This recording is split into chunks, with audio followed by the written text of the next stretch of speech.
नमस्कार दोस्तों, मेरा नाम है हरीश साहू और मैं आप लोग को क्लास 10 का मैथ्स यानी कि गणित विषय पढ़ाता हूँ। ठीक, जो कि सीजी बोर्ड का है। ठीक है दोस्तों, तो चलिए हम पढ़ रहे हैं अध्याय 3 कक्षा 10वीं का। ठीक है, कक्षा 10वीं का हम लोग पढ़ रहे हैं अध्याय 3। ठीक, जिसका नाम है एक चर का द्विघात समीकरण। ठीक, द्विघात को अंग्रेजी में बोलते हैं क्वाड्रेटिक समीकरण, मतलब इक्वेशन। ठीक है, तो quadratic equation of one variable आ जाएगा। वेरिएबल मतलब चर। ठीक, तो दोस्तों हम लोग इस अध्याय में प्रश्नावली क्रमांक 2 में पहुंचे हैं और इसे हम हल करते हुए प्रश्न क्रमांक 2 में पहुंच चुके हैं। तो चलिए इस प्रश्न क्रमांक 2 को हल करेंगे। तो प्रश्न क्रमांक दो कहता है कि द्विघात समीकरणों के मूल ज्ञात कीजिए। ठीक, तो चलिए हम इसका मूल ज्ञात करते हैं। तो मूल ज्ञात कैसे करेंगे, तो गुणनखंड विधि से हम मूल ज्ञात करेंगे। ठीक है, तो चलिए दोस्तों शुरू करते हैं। तो यहाँ पर मैं सबसे पहले लिखता हूँ हल। ये ठीक रहेगा, हल। ठीक है, पहला वाला का जो दिया गया है उसे लिखते हैं x ऋण 4 x ऋण 2 बराबर 0। ठीक है, तो एक तरफ x ऋण 4 बराबर 0 लेंगे और इधर ले लेंगे x ऋण 2 बराबर 0। दोनों तरफ को हल करेंगे तो इधर आ जाएगा x बराबर 4। ठीक है, और इधर आ जाएगा पक्षांतर करेंगे तो x बराबर 2। ठीक है, तो दोस्तों इस प्रकार से ये आपका क्या रहा, समीकरण का मूल। ठीक है, तो यहाँ पे लिख सकते हैं आपकी अतः वर्ग समीकरण के मूल x बराबर 4 और x बराबर 2 हैं। ठीक, ये पहला वाला आपका हो गया, बहुत ही आसान था। अब दोस्तों हम दूसरा वाले को हल करेंगे। तो चलिए दूसरा वाले को हल कीजिए। दूसरा को लिखता हूँ मैं, तो यहाँ पे लिखूँगा हल 2। ठीक, क्या दिया है, 2x धन 3 फिर 3x ऋण 7, ये वाला बराबर 0। ठीक है, इसे दो भाग में आप यहाँ से डिवाइड कर लीजिए। अब यहाँ पे हम लेके चलेंगे कि 2x धन 3 इसके बराबर भी 0 है और 3x ऋण 7 बराबर 0। ठीक, अब पक्षांतर कीजिए तो x 2x हो जाएगा, धन ये है तो ये ऋण 3 हो जाएगा इधर आके, और फिर x बराबर हो जाएगा ऋण 3/2। दो भी इधर पक्षांतर हो जाएगा, पक्षांतर की क्रिया करेंगे तो एक सका एक ये वाला मान आया, और इधर जब करेंगे तो ये 7 इधर धनात्मक हो जाएगा। ठीक है, फिर x बराबर आपका आ जाएगा 7/3। ठीक, तो दो मूल मिल गए, तो लिख सकते हैं आपकी अतः वर्ग समीकरण के दो मूल x बराबर ऋण 3/2 और 7/3 है। ठीक है, दो मूल मिल गए। अब आपका जो तीसरा वाला है इसको करते हैं।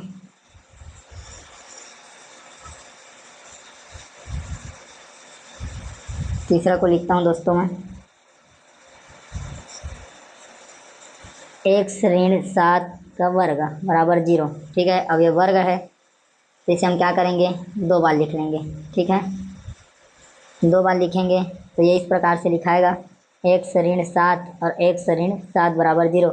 जैसे आप 2 के वर्ग को क्या लिख देंगे, 2 गुणा 2। ठीक है, अब x ऋण 7 को एक बार इधर ले लो, x ऋण 7 को एक बार इधर ले लो, दोनों का मान बराबर आएगा, x बराबर 7 और इधर भी आएगा x बराबर 7। ठीक है, तो यहाँ पे लिख सकते हैं कि अतः समीकरण के मूल x बराबर 7 x बराबर 7 है।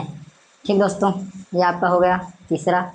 चौथा को बनाते हैं। चौथा प्रश्न आपका क्या कहता है, देखिए।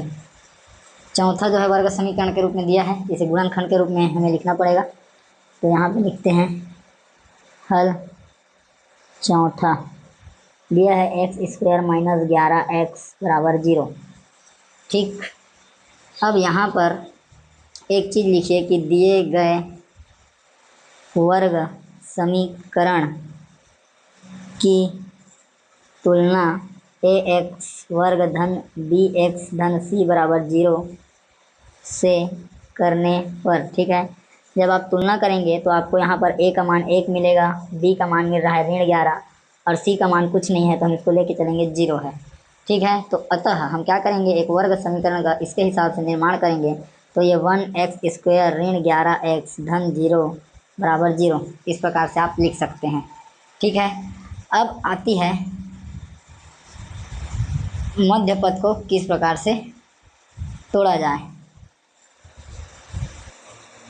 तो दोस्तों इस समीकरण में आप देखिए कि यहाँ पर जो मध्य पद है, ठीक है, वो तो 11 ही है, इसको तो हम तोड़ ही सकते हैं। लेकिन यहाँ पर जो c है तो c बराबर 0, और यदि हम तोड़ेंगे तो हम कुछ इस प्रकार से देखते हैं कि b को इस प्रकार तोड़ा जाए कि a और c का जो गुणा आएगा वो क्या रहेगा, बराबर आएगा।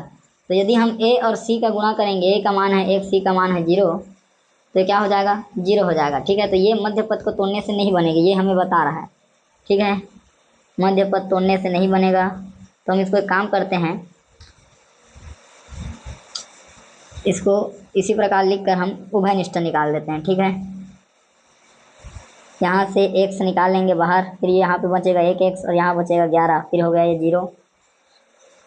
अब उसके बाद इसे हम दो तरीके से हल कर सकते हैं। एक x बराबर हम 0 लेंगे क्योंकि गुणज है 0 का,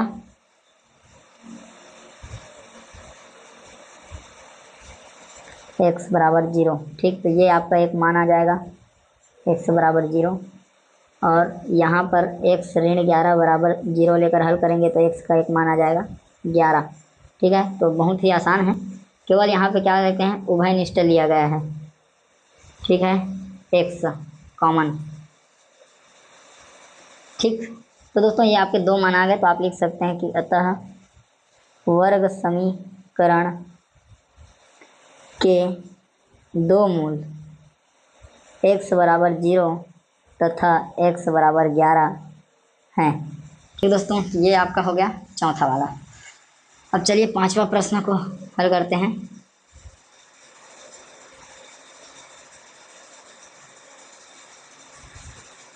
पांचवा, यहाँ पे लिखूंगा हल 5। क्या दिया है, समीकरण दिया है x धन 12 का दोनों का वर्ग बराबर 0। ठीक है, इसे इस प्रकार से लिख सकते हैं, x धन 12 वर्ग है, 2 बार लिख दिए। ठीक है, अब इसे दोनों गुणनखंड बराबर हैं तो इसके मूल भी बराबर ही आएंगे। अब आप x धन 12 को एक बार इधर हल करेंगे, x धन 12 बराबर 0, और इधर x धन 12 बराबर 0, ये आ जाएगा x ऋण 12, और यहाँ भी आ जाएगा x ऋण 12।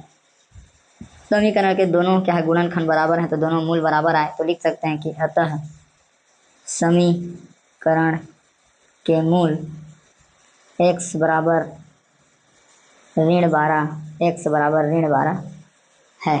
ठीक दोस्तों, ये आपका पांचवा वाला हुआ कंप्लीट। अब जो अंतिम है उसे हम देखते हैं, छठवां।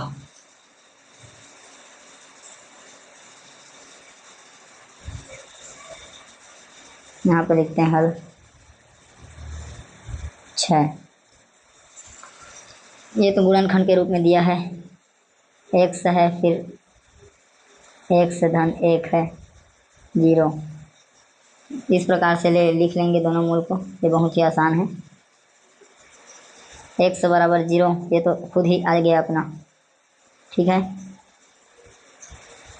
x बराबर 0, ये एक मूल मिला आपका लिए तो, और इधर x धन 1 बराबर 0, तो x का मान आ जाएगा, पक्षांतर करेंगे तो ऋण 1। ठीक, तो यहाँ पे लिखेंगे कि अतः समीकरण के मूल x बराबर 0 तथा x बराबर ऋण 1 है। ठीक दोस्तों, तो ये आपका जो प्रश्न क्रमांक 2 था ये पूरा कंप्लीट हुआ। तो बहुत ही आसान है दोस्तों। ठीक है, आपको क्या है इसमें गुणनखंड, ठीक है, इसको देखना है, और यदि नहीं दिया है तो उसे हल करके लाना है, उसके बाद उसके दो मूल मिल जाएंगे। ठीक है, आपको दोनों को 0 के बराबर लेके हल कर सकते हैं। तो बहुत बहुत धन्यवाद दोस्तों वीडियो को देखने के लिए। उम्मीद करता हूँ कि आपको अच्छे से समझा पाया हूँ।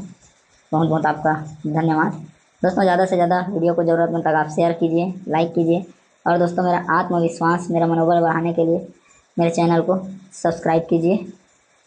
ठीक है दोस्तों, मिलेंगे नेक्स्ट क्वेश्चन के साथ, तब तक के लिए जय हिंद, वंदे मातरम।